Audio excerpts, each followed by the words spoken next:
Dubai के लिए एक हेल्थ सेफ्टी ऑफिसर और फायर सेफ्टी ऑफिसर का इंटरव्यू चल रहा था।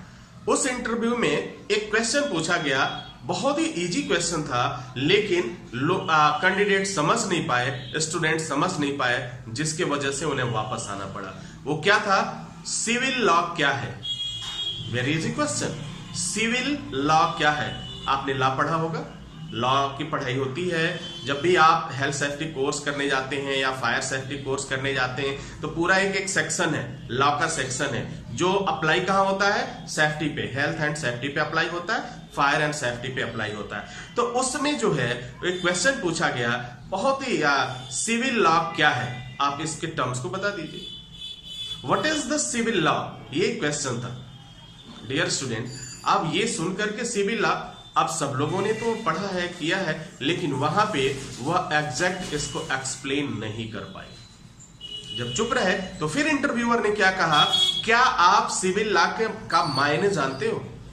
इसका नेचर क्या है ये जानते हो? फिर भी किसी ने कुछ भी नहीं बोला।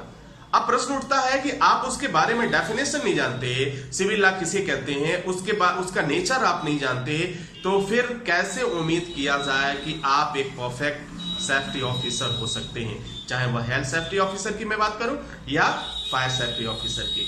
तो डियर स्टूडेंट, जो सिविल लॉ का टर्म्स यूज किया जाता है, मैं बताता हूं क्या क्या करना है और क्या ध्यान रखना। बहुत ईजी है। सिविल लॉ ये क्या है? सिविल लॉ जैसे ये तो पता चल रहा है कि यह एक नियम है, ठीक है, यह एक सेक्शन है। सिविल लॉ क्या है? एक सेक्शन है, ठीक है, एक लॉ है, एक नियम है। अब बारी आती है किस पे, किस चीज को ये फॉलो करता है, क्या चीज होना चाहिए साबित करने के लिए कि सिविल लॉ ही है, दूसरा क्रिमिनल लॉ नहीं है। तो सिविल लॉ के लिए साबित करने के लिए आपको सबसे पहले इसमें एक शब्द जो होता है, डील विद डिस्प्यूट, याद रखिएगा, डील विद डिस्प्यूट। ये शब्द होगा विवादों का निपटाना या विवादों को निपटारा, विवाद के लिए सुनवाई करना, ये वर्ड है, उसके लिए यूज किया जाता है क्या?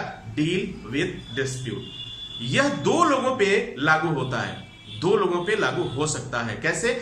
इंडिविजुअल, इट मींस व्यक्ति विशेष, और दूसरा किसी ऑर्गेनाइजेशन, कोई कंपनी, कोई संस्थान, दोनों ही चीजों पे ये लागू हो सकती है, ठीक है। तो याद रहेगा कि सिविल लॉ क्या है? सिविल लॉ एक ऐसा लॉ है जो ये बताती है, हमारे व्यक्तिगत अधिकारों को बताती है, उस पे लगाए गए आरोपों के लिए वह, और दूसरी बात, जो ऑर्गेनाइजेशन है या कंपनी है उसके लिए भी सिविल लॉ का यूज किया जाता है।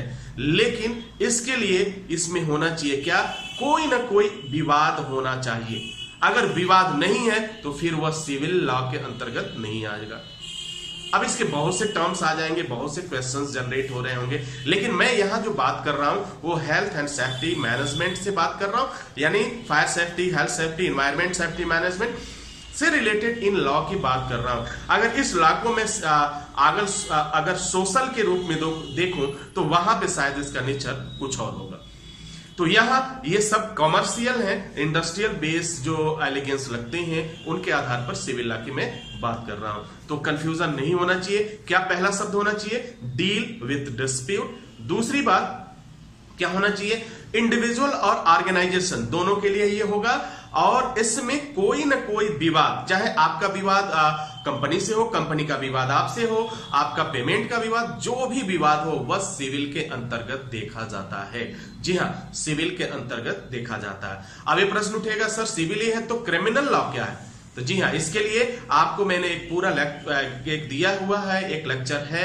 आप देखिए कि क्रिमिनल लॉ के लिए किन किन बातों की जरूरत पड़ती है और किन बातों की आवश्यकता पड़ती है। जैसे सिविल लॉ में किस चीज के ऊपर? डील विद डिस्प्यूट होना चाहिए, कोई विवाद होना चाहिए, चाहे वह इंडिविजुअल हो चाहे वह ऑर्गेनाइजेशन से रिलेटेड हो।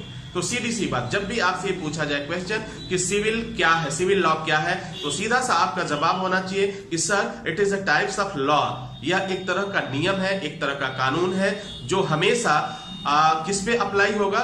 इंडिविजुअल पर भी अप्लाई होगा और ऑर्गेनाइजेशन पे भी अप्लाई होगा।